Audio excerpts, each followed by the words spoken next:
hindi pa naluluto. Ang bango-bango na.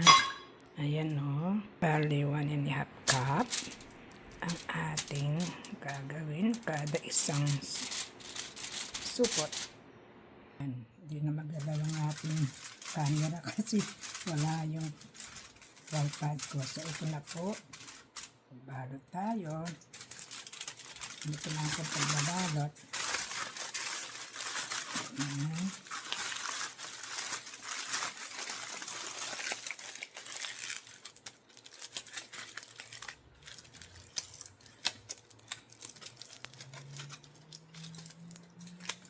Gawin natin dalawa. Kasi papakulo po natin ito.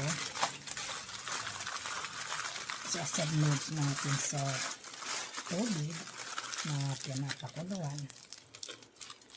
Ayan na po. Gawin na natin lahat. Sa tatlong nagawa. Ayan.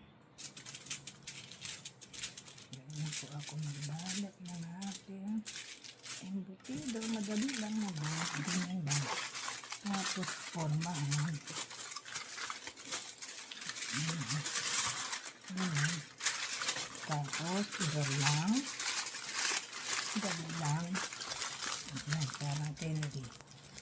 Ganyan lang po. Kadali. Ayan natin dalawa. Dalawang ilak natin. Okay.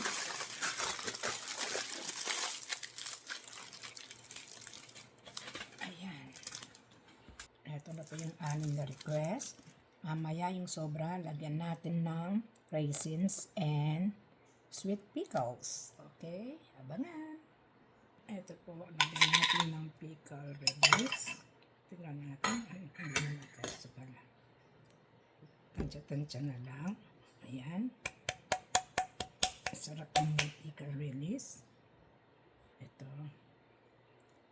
Pwede na ito. Dagdagan natin. Masarap kasi mas nagmamatamis.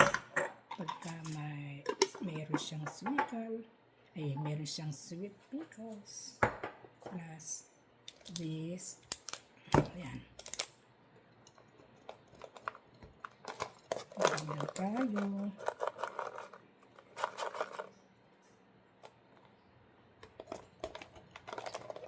Raisins. Ayan. Ayan po. Mix na natin.